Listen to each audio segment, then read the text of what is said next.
Kotaku has gone way too far for way too long, and I have created a change.org petition to have Kotaku shut down.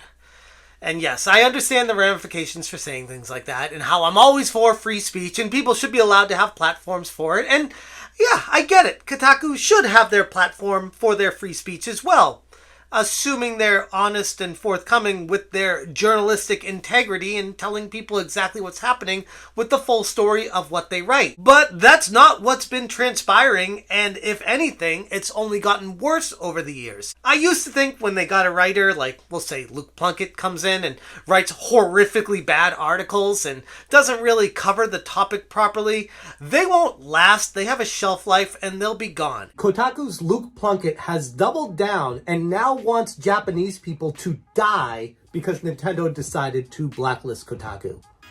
That's not an exaggeration. And sure enough, he left. And what do? They replace him with other journalists that start doing the same stuff. Now we have Alyssa Mercante, a former sex worker turned quote-unquote journalist, when in reality she's just a political activist hiding behind the veil of video games, and she doesn't really care or have the best intentions in mind for gamers when it comes to the stories she writes. She has an agenda in mind, and she aims to hit that instead of giving the full truth of the story. Clearly is trying to smear this guy, make him look horrible just to push her agenda, and then she says to him, I am not a service. You do not get to dictate me how I represent you. Goodbye. No, it's okay. You just had a full-on conversation calling yourself a journalist, trying to get this out there, the story to the masses, not caring about the truth, only caring about your twisted agenda. By doing things like this, it actually creates more of a divide in the community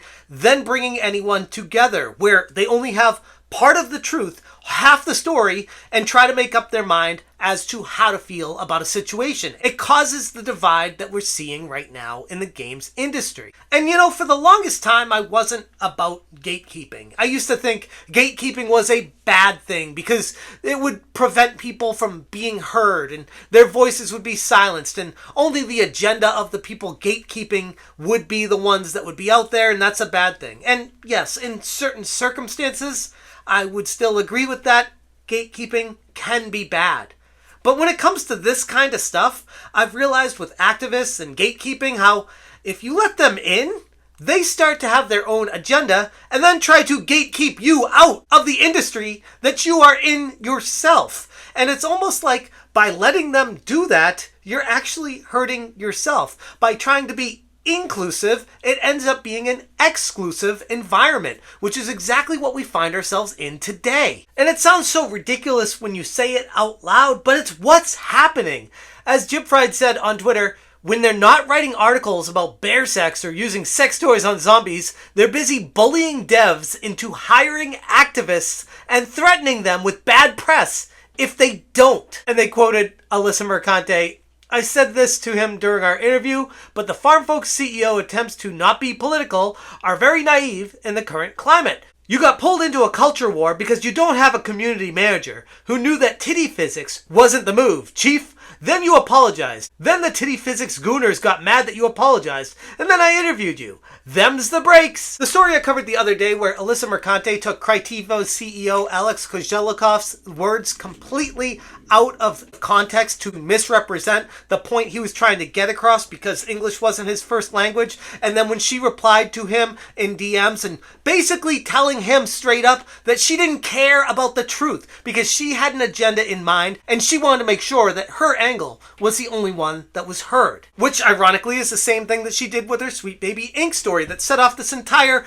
Gamergate 2 saga, when she took the approach that Sweet Baby Inc. was somehow the victim in all of this, when in reality, one of their employees was making threats against Cabrutus for making Sweet Baby Inc. detected on Steam, a user group that showed off the games that Sweet Baby Inc. was a part of, letting people make up their own mind and figure out if this is something they wanted to contribute to and be a part of or not. And she took the approach with that article that Sweet Baby Inc. was the good guy in all of this somehow. But then, of course, don't let facts get in the way. of a good story. Leaving out key information that causes shitstorms is exactly why people get upset. That's why there's a problem. That's why there's frustration.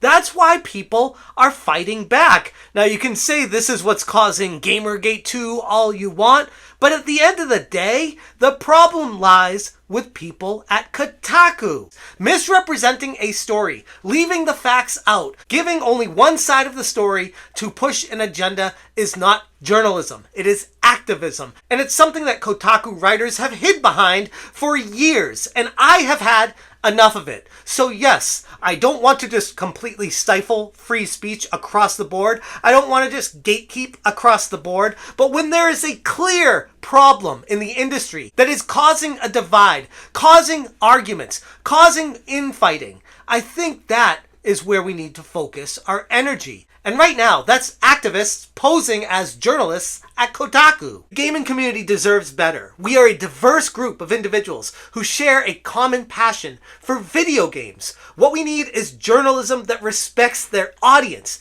values truth over agendas, and contributes positively to the growth of our beloved industry. I would like to think that Kotaku, at one time, did have some integrity. And yes, I would argue it all died when Jason Schreier left for Bloomberg. Jason Schreier, I know, could be a divisive figure and blocks a lot of people that disagree with him, but he is also someone who gives both sides of the perspective and is professional about it, which probably explains why he left Kotaku in the first place. The Change.org petition that I've created is a call to action for every gamer, developer, and industry supporter who believes in the sanctity of truthful journalism.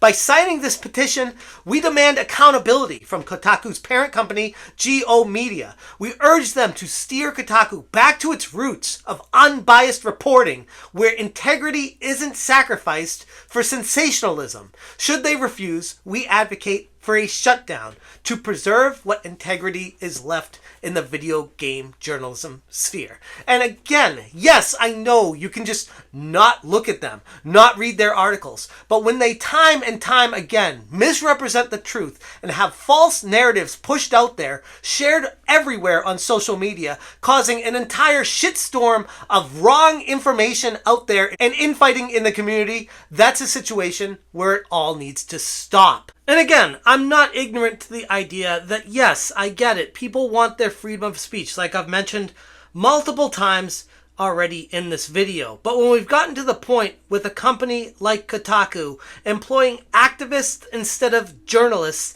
they don't care for integrity. They don't care about the gamers. They don't even care about the video games. They care about the agenda and the narrative that they're trying to push across to the end user. And up to this point, there really hasn't been any accountability whatsoever by any of them. And almost to the point where I wonder, what the hell is going on with GO Media? Are they seeing this, witnessing it, noticing it, and they don't have anything to say for it? It's just very strange. So I wanted to put this together to get people together, to show GO Media, the parent company of Kotaku, that people do care about important journalism in video games. And here's my little prediction for what's about to happen. If this gets enough attention, if it starts to pick up and starts to trend out there, I already know that Alyssa and her henchmen over at Kotaku are going to try to take me down, similar to what they did with Grums, make up stories about them, try to discredit me. But at the end of the day, if you hold your stance, stay true to who you are, and know what you're doing is for the greater good of the entire community, they don't scare me with their tactics. I encourage you to sign this petition. Your voice for it is crucial. It's a beacon for the change and a stance against the corruption of medium that informs, entertains, and unites all of us. Signing the petition to demand that Kotaku either reforms or relinquishes its platform ensures that video game journalism remains a pillar of truth, untouched by undue influence. Join this movement to uphold the standards we as a community deserve in the video game industry. And I'd like to think when Kotaku does meet their fateful end, the entire industry will be in a much better place because of it. For more information, check out the Smash JT article. I will link it in the description below. And if you feel moved by this, please sign the change.org petition. I encourage you to do that. I will link that in the description below as well. Thank you guys so much for watching. And as always, you stay smashing. Smash, change,